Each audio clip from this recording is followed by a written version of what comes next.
Well, good afternoon. Welcome, ladies and gentlemen, to our side event, Delivering Clean and Efficient Energy for People and in Buildings Through Digitalization. There are, of course, as you've seen, a lot of events taking place simultaneously. And so it's a pleasure to see you around the table here in this slightly oversized room. We'll have to make some comments about that to the organizers, I think.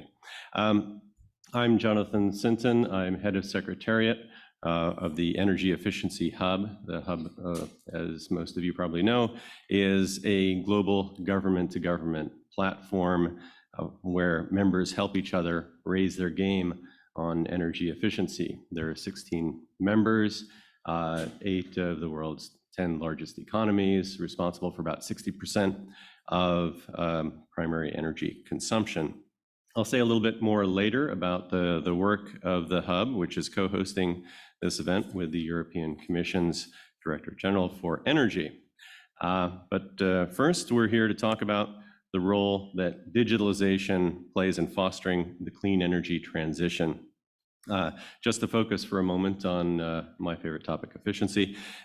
Countries cannot meet their climate targets without radically improving energy efficiency, and particularly in existing and new buildings. For this, digitalization is essential. According to the IEA, digitalization could reduce carbon emissions from buildings by over 10% in 2050 compared to 2020. And by enabling those multi-directional flows of electricity, of energy and data, digitalized, user-centric technologies, networks, and business models to use them can bring about a more interconnected, a more secure, more resilient distributed energy system. But crucially, and I heard Meredith raise this at yesterday's session on decarbonizing buildings, people need to be part of the equation. I think that's how you put it. What difference does it make to people's daily lives to digitalize energy systems? How can the uptake of digital technologies be accelerated, particularly in buildings where most people spend most of their time? In a moment, to frame this session, I'd like to welcome Paola Pino, Director for Coordination of the Just and Green Energy Transition at the European Commission. And then after that, we'll turn to our panelists who represent a variety of perspectives. Brian Motherway is Head of Energy Efficiency at the International Energy Agency. I'm afraid we've lost our speaker, Luciano Martini, from ISGAN. He had some awards well-deserved awards to hand out, I might add, and if they're not handed out by him, they're not really awards. Now, then we'll go to Alexandra Maciel in Brazil. She's infrastructure analyst with the Ministry of Mines and Energy. We'll go back to Paula again, and then finally to Nanette Lockwood, who's Senior Director of Policy and Advocacy at Trane Technologies Center for Energy Efficiency and Sustainability. After that, we'll go to a panel discussion, and time permitting, go to some questions from you who are around the table and who have microphones in front of you. I'm sure you know how to use them, and will use them well. This session is being recorded, so please be on your best behavior. The recording will be available next week. Without further ado, Paula, the floor is yours. Great to have you here, although this is the almost the end of a very packed 2-day program. So really a lot of appreciation from our side to have the possibility to share with you some thoughts, and I hope this will be a bilateral exchange of thoughts. And I will start, I won't go directly into the digitalization, I will start with the energy efficiency as such, and say that we are in our current context, and I don't like to use the word crisis, but the fact of the matter is that we are in the middle of several crises. We had the first one, which is a longer term one, the climate change. We are now facing more recently a possible energy security crisis. and certainly very much so in the EU, which is in turn triggering a very serious crisis. And the interesting thing about this is that whichever you look and whichever you take, energy efficiency is part of the reply and of the solution to any of these three. And so energy efficiency should really be a no-brainer. And I'm still and continue to be puzzled how come everyone across the world is not making more use of the potential of energy efficiency. It's really, really puzzling. And whoever has the answer on why this is so, I would be very, very glad to hear from you, because for me, it's still not clear. Why is it? When we see that, and you may know, in the EU, we have a target for 2030 of reducing by 55% the greenhouse gas emissions. And it's clear that, again, energy efficiency has an absolutely decisive role to contribute. If only you look at the raw figures, we say it could contribute to lower our gas consumption by 30%, which is huge, bearing in mind the #2 crisis of energy security, and where we're really trying to look at every single BCM, billion cubic meters of gas that we can spare. The potential of the contribution from energy efficiency is huge. If you look, of course, at what buildings represent in terms of total energy consumption, in the case of the EU, it's 40%. Again, it's huge, and buildings represent 1/3 of the greenhouse gas emissions. So again, the potential there to do some work is really, really big. Now, we have in the EU set the regulatory tools. Actually, it's being negotiated now with all the co-legislators, and everybody understood that actually we need to put more ambitious targets in terms of energy efficiency to deliver on the climate change challenge, but now also to deliver on the short-term big challenges that we're facing. And so all the co-legislators understood actually this is the moment to increase and accelerate the ambition. But at the same time, we have also identified low-hanging fruits, which were reflected in what we call the EU Save Energy, which is what is it that every citizen, you and me, can do to reduce our energy consumption. And of course, here we need to distinguish between reducing and making it more efficient, which are two different things. And it's true that we waste a lot of energy anyway, but it's the question also reducing on the one hand, but essentially, how can we make it more efficient?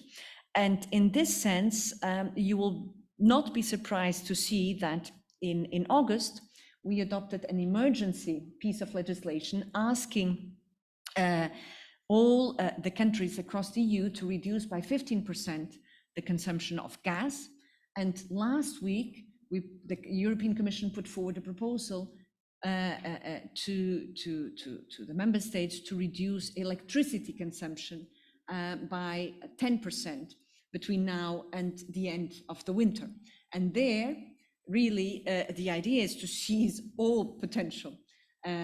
So just to tell you how timely our discussion is here, because we were speaking yesterday about the need for action, and I think here it's not just action, it's immediate action that needs to be taken. And with this, I do come to the digitalization aspect of it, because as part of our objectives in the EU of making the EU carbon neutral by 2050, this means that in terms of electricity and electrification, we will have an increase of demand for electricity. And if you look at the figures today, electricity represents approximately 23% of the final energy consumption. We estimate that by 2050, it could represent 50%. So again, we need to make sure that if we are increasing because we're electrifying, and we're electrifying as part of our decarbonization efforts, that we are sure that this increase will still be as efficient as possible, and that we are really seizing all the benefits of energy efficiency.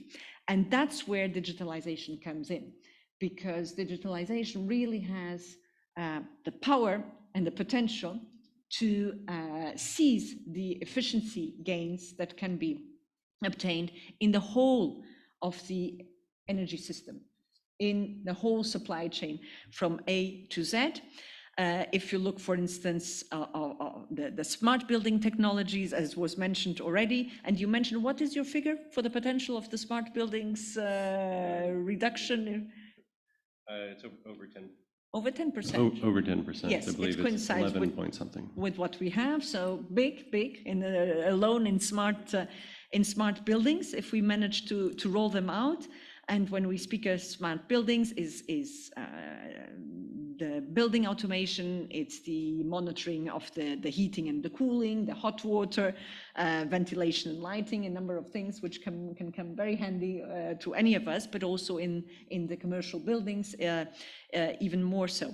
And through digitalization, we can really allow the consumer to become the prosumer, and to go from a very passive actor who is asked to pay the bills, which on top of it are increasing at the end of the month, to an active participant who really decides this is the moment that there's more load in the system, so this is the moment for me to put my washing machine on, or it's not the moment because there's scarcity. And I do hope that with these challenges imminent that we're facing, that a number of applications is actually being rolled out. We're seeing, for instance, a member state in France activated a very interesting application where you get an alert to tell you, well, watch out, there's too much demand going on. So if you can, please bring down your consumption. These are simple things that can be already rolled out. So just to give some examples on the potential of digitalization linked to energy efficiency, and happy then to come back and say a few more words in particular on what we're doing in the Commission, where we are a few days away from adopting an action plan on the digitalization of the energy system. So we'll come back to that. Thank you very much, Paula, for setting out the issues with clarity and with reference to the EU. And your focus on efficiency, of course, is welcome. The Energy Efficiency Hub about a year ago established its digitalization working group. It's led by the US.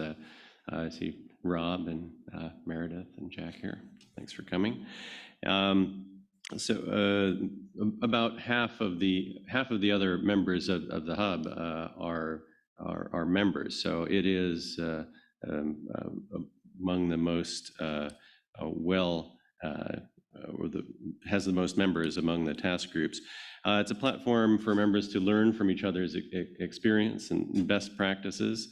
And it is a government to, like the other task groups of the hub, it's government to government. What can be learned from each other's successes and failures. Digitalization Group has just completed its first report. There's a flyer at the other end of the table that summarizes its results, and it's downloadable from the hub website. And we'll have a live streamed launch event about it in a few weeks time. But the report is available now for download.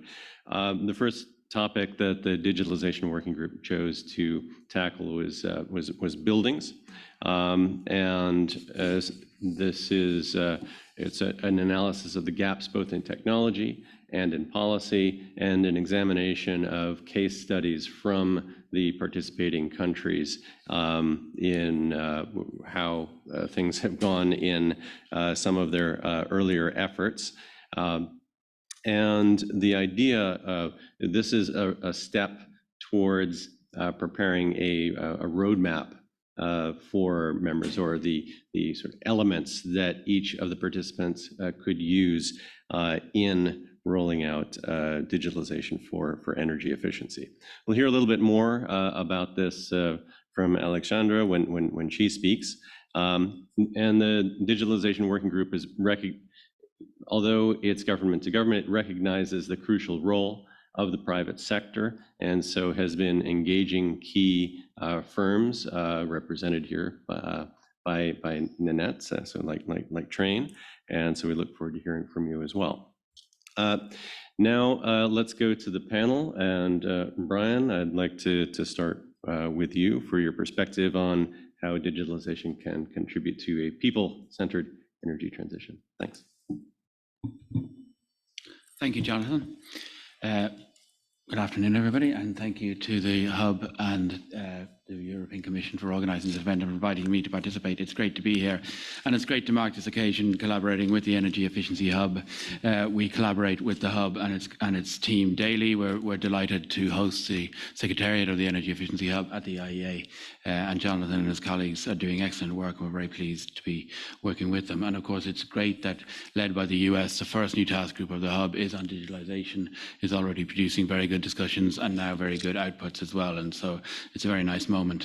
And equally, Paula, thank you for your leadership and for the leadership of the Commission. And as you said, in these difficult times, the watchword is action, but the watchword is also solidarity. And I think what you're doing in terms of driving a European response to the current crisis in a firm, action-oriented way based on solidarity and based on working together, I think is really important and impressive. Like Paula, let me take the journey from efficiency first to digitalization. We are living in a global energy crisis. Obviously, Europe's at the heart of it, but everywhere is facing security questions, price and affordability questions. It's a difficult time to be an energy consumer, and we need to recognize that that's causing a lot of difficulty. And I think it is putting a focus on the demand side that we don't normally see in energy conversations and in energy planning. We're very pleased to be working with governments around the world on their responses. Soon after Russia's invasion of Ukraine, we published 2 10-point plans to help governments think about, first of all, how to reduce their reliance on oil, and also how to reduce their reliance on Russian gas in particular, with a focus on Europe and beyond. And of course, we're delighted, Paula, to be collaborating with you and Commissioner Simpson's leadership on the Playing My Part campaign, where we've worked together to encourage consumers to consider what they can do to reduce their energy use. I think it is fair to say that countries that are more efficient are more resilient to crises like these, and people who can meet their needs in terms of comfort and warmth and economic activity with less energy, then of course are less vulnerable when prices go up and security challenges are faced. And I think that's a lesson well learned by many countries right now who maybe haven't given the demand side the focus that they should. And I think there is a lot of focus now on the demand side, both in terms of short-term actions, which we know are possible, and longer-term structural change to our economies and our infrastructure. And in fact, just next week, we will be collaborating with many colleagues here, running a workshop online on what we're seeing around the world on best practice in behavior change campaigns in terms of governments who are engaging with their citizens and in encouraging them to change their habits even slightly to reduce energy demand as a whole, and of course, in particular at peak times, which is a key issue in many parts of the world. And as you said, we've seen alert systems. I think just in the last week or two, we saw an example here in the US and California, where there was an amber alert issued that brought down peak demand by, I think it was 2 or 3 gigawatts within an hour, and showing that that behavior change really does have a role to play. And of course, the future of efficiency is rooted in digitalization. Digitalization is really enabling new ways of thinking and doing around energy efficiency, because it allows consumers to have much more control and information and understanding of their energy use. It allows them to optimize their energy use at home, in the workplace. It allows transport systems, living systems to be much more controlled in a way that it adds to convenience and comfort, but also does it more efficiently. But it's more than that, because it also changes how we think about electricity systems. You know, the success we're seeing on the supply side in terms of the growth of variable renewables like wind and solar now need to be matched by a much more dynamic and flexible system. So suddenly demand flexibility and demand side responsiveness is a much bigger concept as part of our systems thinking about electricity grids of the future. And therefore the concept of energy efficiency is changing in terms of how we think about its role and its value in terms of a future that is, as Paula said, driven by both efficiency and electrification. And we'll see a lot of changes, all underpinned by the really exciting innovation we're seeing in digital technologies and solutions that are enabling all of that. And Paula, I can tell you, I've dwelt on this question for decades as to why I've singularly failed to get governments more excited and more focused on energy efficiency. And one of the issues that I think brings the connection to the digitalization conversation is that certain supply side energy issues, without oversimplifying it, are in the control of the energy ministry in terms of in the old days energy planning, or in modern systems, you know, incentivizing renewables or looking at supply issues. Energy efficiency has always been a much more diffuse policy issue in terms of government ministries, but also the response of sectors and people and businesses as a whole. And in 2019, we convened something we called the Global Commission for Urgent Action on Energy Efficiency. And there was a set of ministers and thinkers and academics to think about how could we accelerate quickly energy efficiency action. The question is even more pertinent now than it was just 3 years ago. And their first and primary recommendation was we need whole of government responses to energy efficiency. And at the time, we did think it's not going to be an easy sell to get a whole of government response, to get a prime ministers and ministers all excited and working together on the topic of energy efficiency. But two things have really changed that, and I think the potential has really changed. One is in the context of net zero, which is a whole of government narrative binding glue that is really driving policymakers around the world. Energy efficiency, we know, is absolutely central, and no path to net zero is going to succeed if it's not driven by energy efficiency, particularly in the early phase.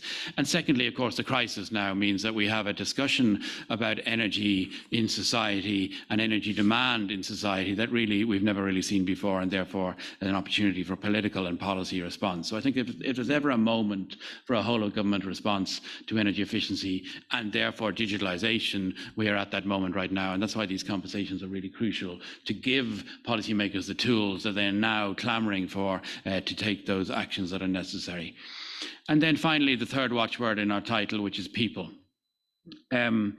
All energy transitions are for people and about people. And sometimes when we have conversations about technology and policy and fiscal instruments, we forget that all energy transition policies and all energy transition strategies need to be focused on their purpose, which is to improve people's lives, to make sure that people have the energy they need to mitigate the worst risks and effects of climate change, to make sure we're delivering transitions in a way that accelerate energy access progress, that support economic and social development, and then emphasize just transition, equity, inclusion, and other key themes.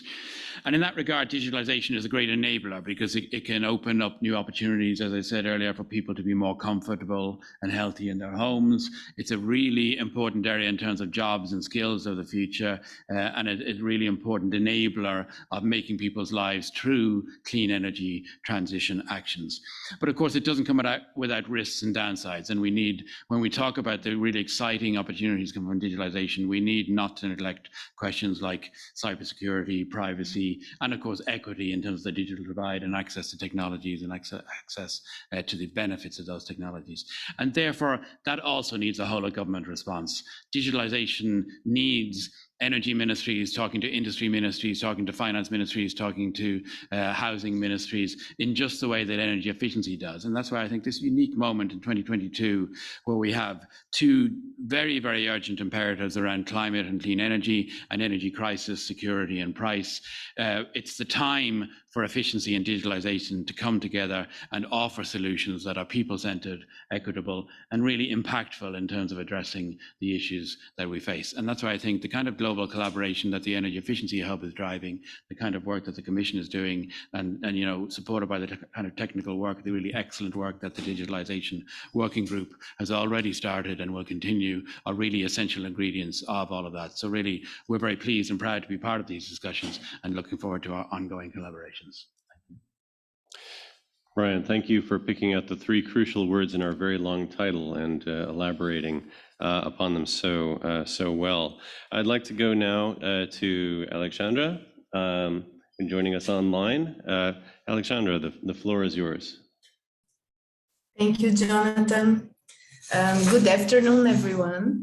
First of all, I would like to thank the Secretariat of the Energy Efficiency Hub for the invitation and for making possible my participation online today. As Jonathan said, I'm from the Ministry of Mines and Energy in Brazil, working at the coordination of energy efficiency, and I represent Brazil in the activities of the Digitalization Working Group. This is a young working group under the Energy Efficiency Hub, being launched in December of 2021, with the participation of 8 countries, US as the leader, and Australia, Brazil, Canada, Denmark, France, Germany, and Japan. Jonathan already highlighted that this working group serves as a platform for the country members to learn about each other's experiences with digitalization and work jointly to understand gaps and priority areas, and also to identify actions to be developed. But why digitalization? Because this digitalization is creating new opportunities to optimize energy systems and decrease greenhouse gas emissions across key industries, such as power grids, buildings, transportation, manufacturing, oil and gas, and agriculture.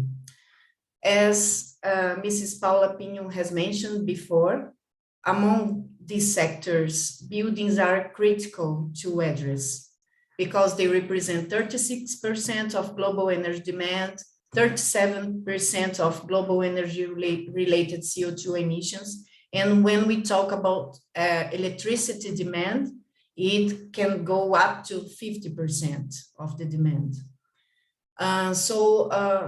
According to IEA, it estimates that digitalization could cut 10% of total building energy consumption by 2040.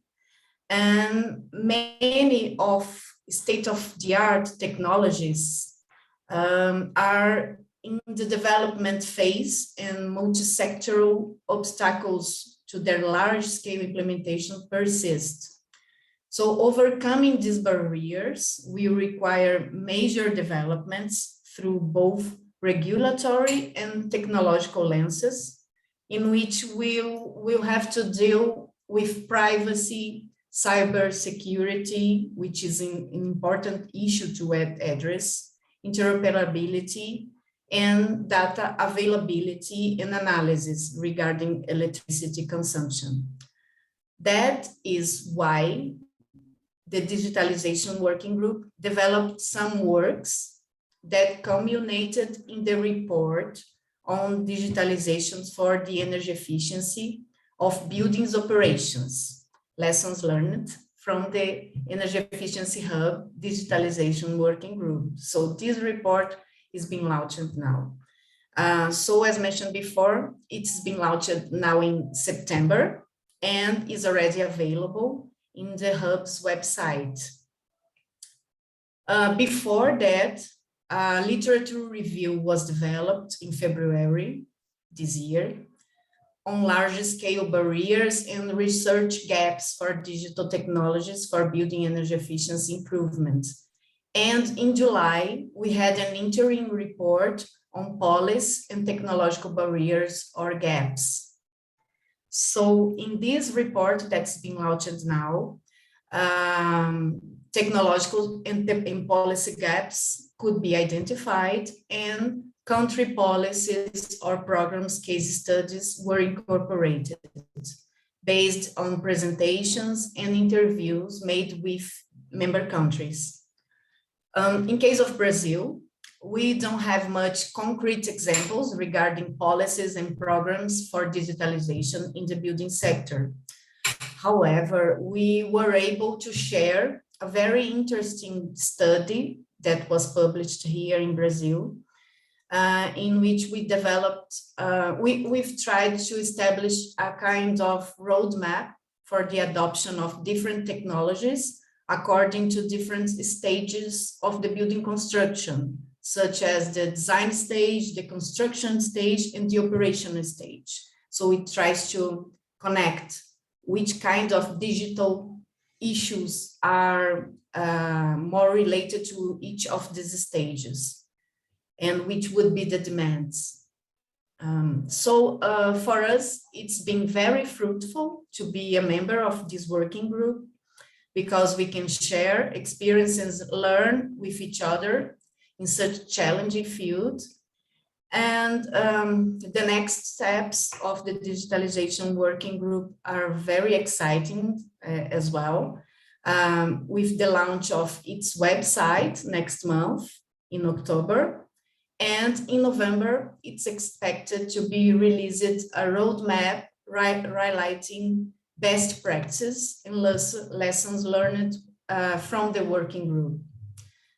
So once again, thanks for the invitation to present this excellent work, and I wish you all a good debate today. Thank you, Jonathan.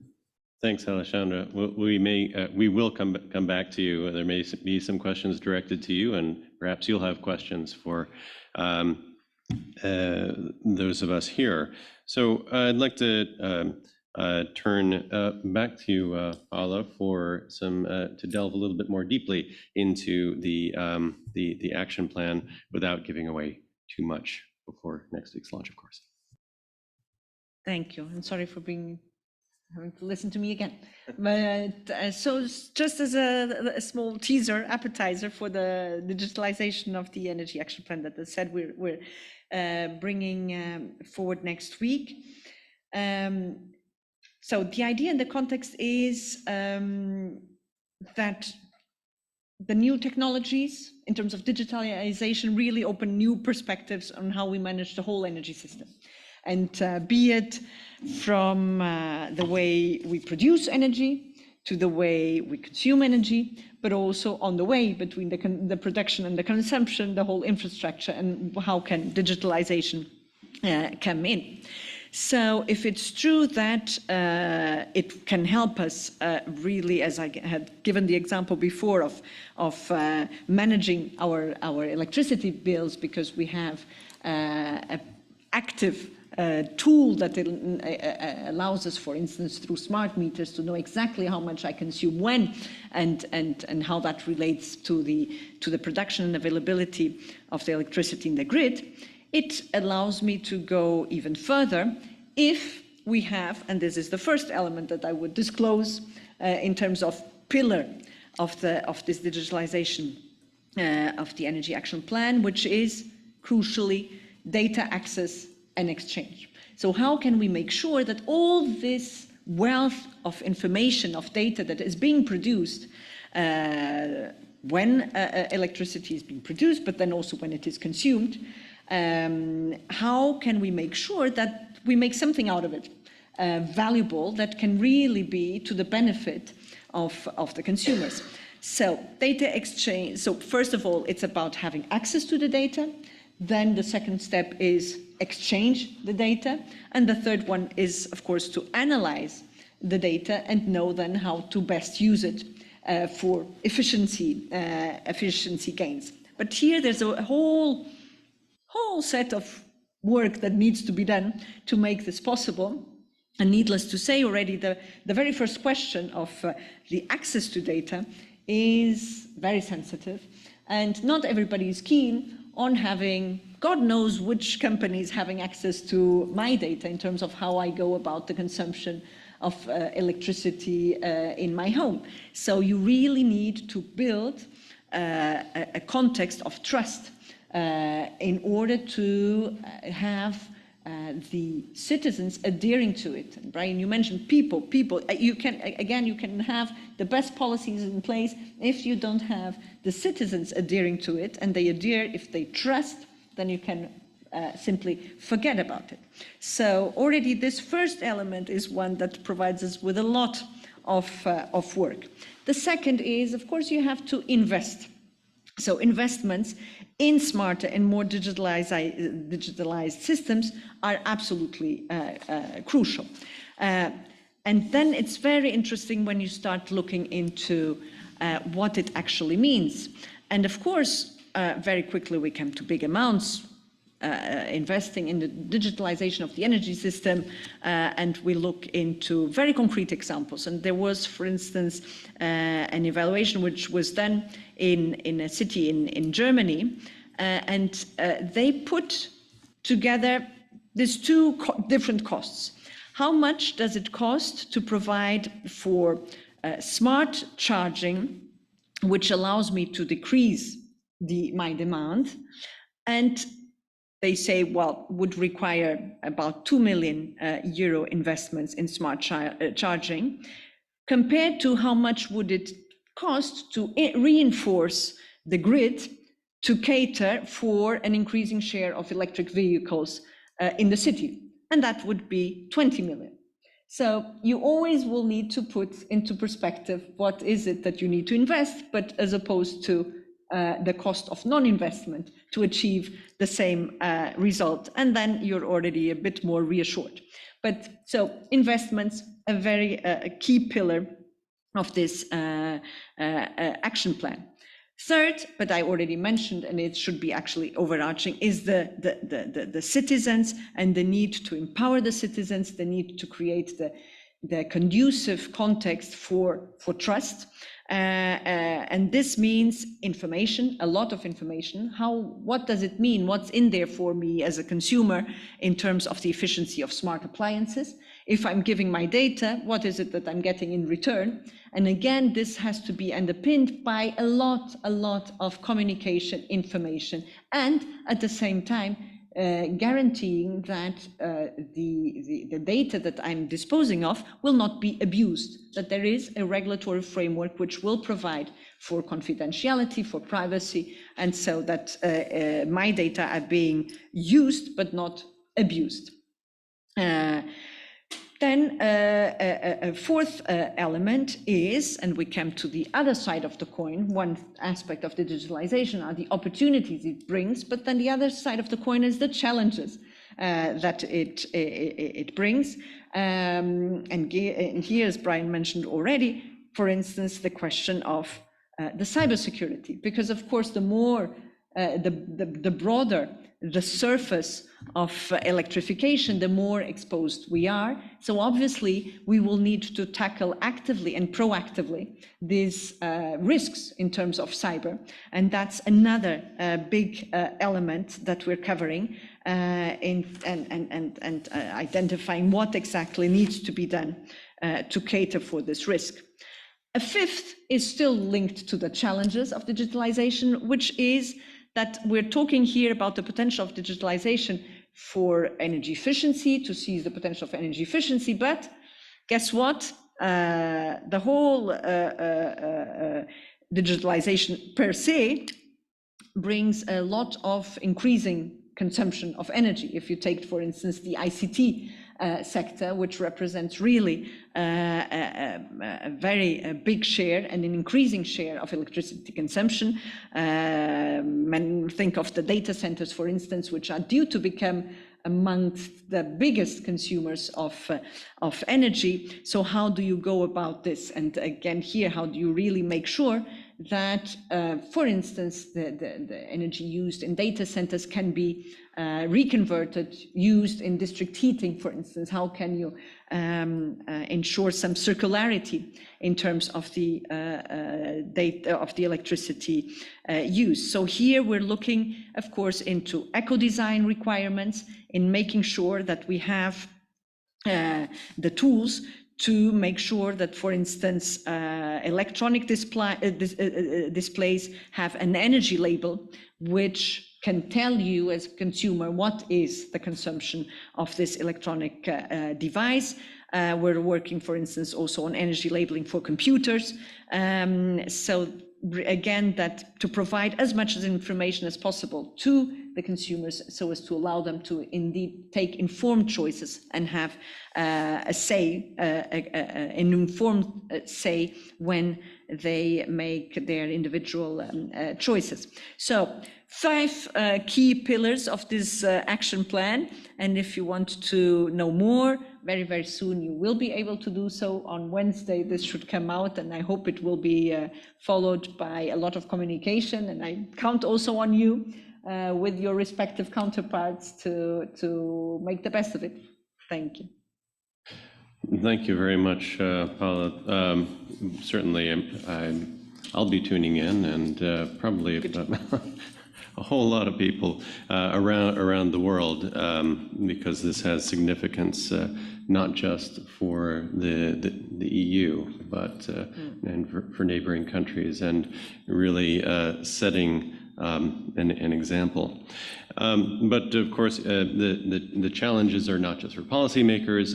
It's important to have clear leadership from the business and financial community. And so, Nanette, I'd like to go to you. Since we've lost our utility speaker as well, perhaps you could talk a little bit about the utility perspective as well. Oh, I'll be talking about utilities for sure. So, hi, thank you very much for inviting me. I'm very excited to be able to represent all of the industry, and I'll be speaking for them at any moment.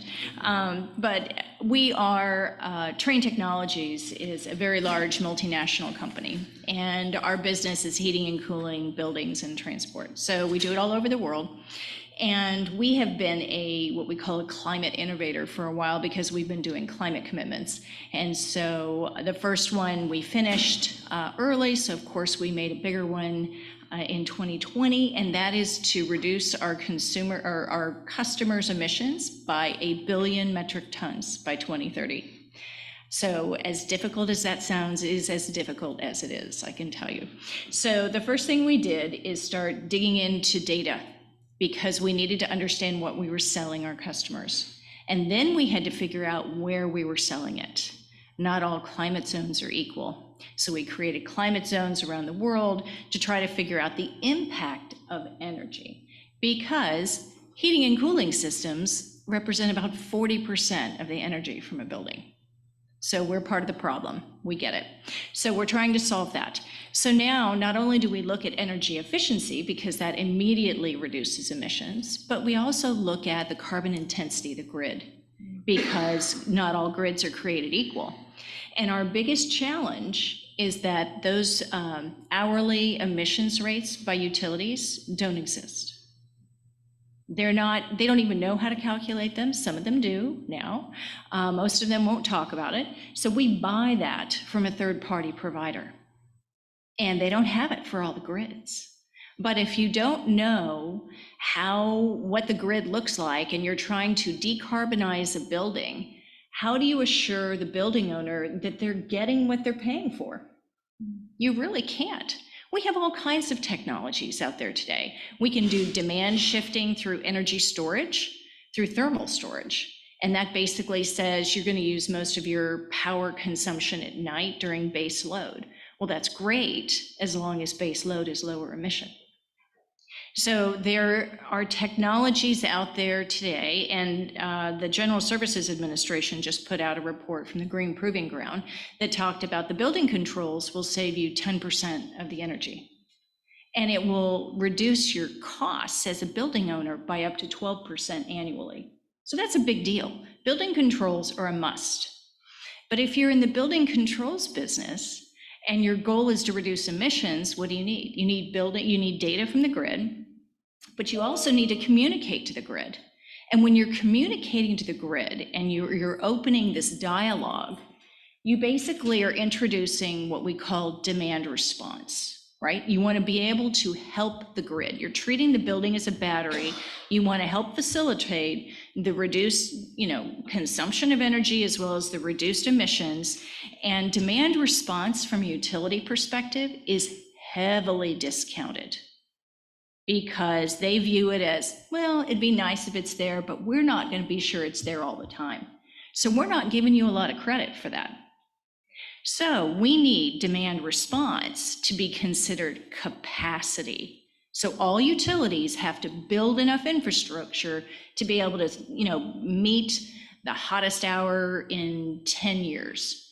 And so that's their capacity. So if you consider what we're putting into buildings and treat it as capacity, that will then give the building owners more incentive to pay more for more efficient equipment. We've been building more efficient equipment forever, but most building owners will go to the minimum that they have to meet by law, because the energy codes are such that there are minimum thresholds. And so what we're looking for is performance-based guidance to the building owners. We need performance-based standards, performance-based codes, and there has to be a carbon metric, and that drives the need for more data so we can empower, to your point, the consumers to be prosumers. I'm going to start using that term all the time. So it's important to give them the data. We don't have all the data. We need the data. It has to be safe and secure. But we feel like everyone's waiting for the next best technology. The technology is here today. We have all kinds of examples that we could share about building owners who are willing to do more and really kind of aggregate, because it's great for one building to do something. It's even better if you're aggregating the buildings so that you're creating a bigger battery for the grid. So as a technology provider, and our peers are doing the same things, we're trying to sell this to the consumers, and they're seeing that initial price tag. They're not seeing the cost benefit. And so we need regulators to step up and help us sell that concept to consumers. Energy efficiency has been around for a long time. It's now coming back, unfortunately, because of the politics, but carbon is here. Everybody has targets. If we don't start measuring carbon, how are we ever going to know if we meet those targets? And we're never going to do it without data. So we can provide you all the data you want to, but we need more data as well. So thank you. I look forward to the discussion. Thanks very much. Speaking as somebody who spent some years at a national lab and being data-driven, I'm very much aligned with that. Without data, we're kind of dead in the water, because we're looking at policies that are creating value, that are essentially, in a fashion, printing money. You got to print it well. You have to make sure that the value is there. So thanks for your initial remarks, and let's go to a few questions. I'd like to start off with one before I ask you to ask questions of each other. It's clear, I mean, we're here because collaboration across national borders, across sectors is important. But in the arena of digitalization, where is collaboration essential? Where should we be focusing our efforts right now and in the near future? Nanette, you mentioned data, of course, so I'd like to hear you elaborate a bit more on that. But Paula, maybe we'll go to you in terms of your action plan. I imagine that in some ways you'll be surveying the horizon to see what efforts others have made to take action, or what they're thinking about now. So what issues are sort of rise to the top in your thinking about that you'd like to learn about from others? Well, one issue is interoperability, right? And standardization, which we will need which comes up also in other areas, but here it shouldn't really be underestimated. Again, and that also leads to then the possibility to actually compare the data. Otherwise, we're comparing apples with pears. So very important. Again, it's not just the availability of data, but it's the availability of data based on a harmonized methodology. So very, very critical. And that's where I also see a big potential for cooperation, but well beyond borders, well beyond the EU in this case, and really for international cooperation. Across the board, between governments, between industry also, not to happen as we had in other sectors where today in the 21st century, if I'm coming to the US and I want to charge my iPhone, I still need an adapter. And the same if you go to Europe, you still need an adapter. How come? I mean, we need to, this time, address the issues up front and ensure really interoperability would be a key word I would let down here. Great. Thank you, Paula. Thank you, Paula. Brian, same question to you. We work with governments around the world on these questions, and I'm struck about how similar the issues all countries are facing on these matters. So I think just a simple act of exchange of best practice is really important here, because the question policymakers like Paula want to know is, okay, that's great, what do I do? You know, so what are the actions, what are the policies available? And many countries, all the countries represented here, Brazil and the Commission, US and many others, are all doing interesting things. And when you bring it all together, it gets an incredible pool of knowledge of what works, what doesn't work. And as I say, for digitalization and efficiency, more than many issues, there's more in common than in difference. And I think that exchange is important. And I would also very much agree with Paula's point on standardization and harmonization. And I just mentioned another initiative of the Energy Efficiency Hub, which is also an initiative of the Clean Energy Ministerial and the IEA as a coordinator for, which is SEED, the Super Efficient Appliances Deployment Initiative. And it is looking very much at that question around harmonization of standards, harmonization of methodologies underpinning standards, so that we can understand the context of appliance efficiency on a global level, both learning in terms of policy, but also in how we measure it, and so that appliances can be traded and that there's an advantage to efficient appliances being traded. And we're doing some regional work, for instance, in ASEAN, helping them to think about harmonizing standards so that the most efficient appliances can thrive in that market. And I think that whole question of working together is really important. Yeah. Great. Thank you. Alexandra, I'd like to go to you. You mentioned the roadmap for adoption of digital technologies in design, construction, and operation of buildings. But what would you choose as an area where collaboration would be important for Brazil?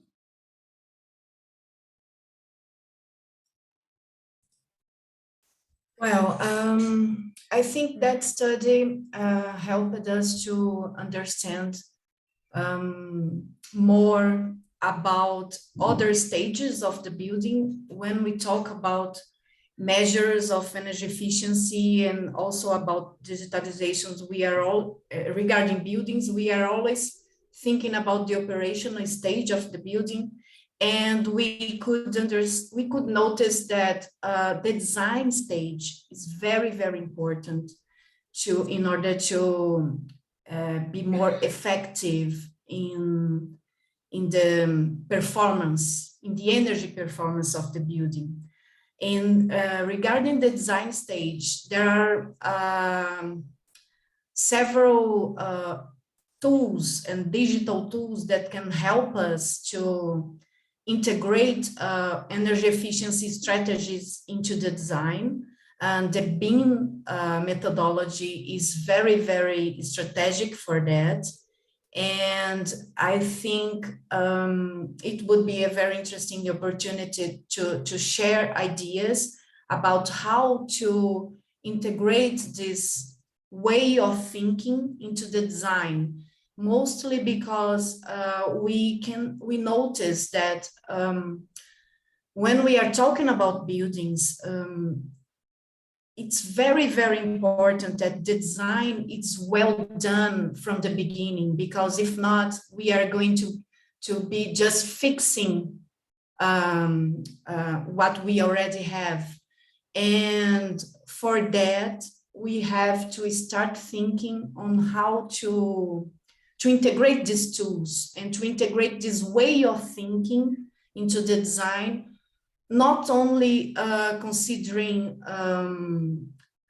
the heating needs for the building, but the cooling needs for the building.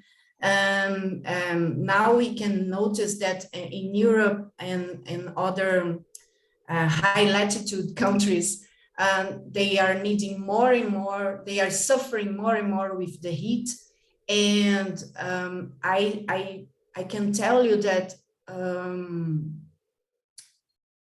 there are very, very simple ways of integrating measures into the design that can avoid a lot of the heat loads in the building. And I think we should be discussing these regarding the building sector. Thank you, Alexandra.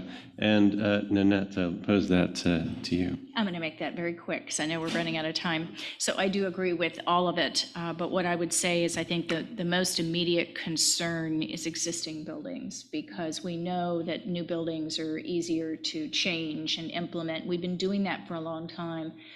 Performance standards of equipment is important. But when you start getting into existing buildings and retrofitting, it's very complicated. And the EU has that building performance directive for energy that is a really great approach. And I'm really hoping to really great effects for all of the member states, but it's not something we focused on really elsewhere. And so if we don't address our existing buildings and the data, and some of the issues that we're seeing are really the baseline. How do you even measure how it is today versus where you want it to go? So even if you had building performance standards, where do you start? So I think that is absolute immediate concern. Right. Well, on that note, it's interesting to be living in Paris now, where existing apartments are given ratings right now. So there is already sort of a policy-driven emerging practice. It may not be perfect, but there's certainly experience there that can be used to build on. I think perhaps I was a little bit over-ambitious in thinking about our time, but we had a really rich discussion, really excellent contributions from our speakers, and I particularly appreciate your response to this last question about highlighting issues for collaboration that we could take forward, some appropriate for the Digitalization Working Group, others appropriate for other fora as well. I'm sure the IEA will be continuing to grasp the central questions of the day going forward as well. So I think having reached the time, I think all that remains is for us to thank today's speakers here and in Brazil, and look forward to seeing you again soon and working in the months and years ahead together. Thank you. Thank you, Alexandra. Thank you. Bye-bye.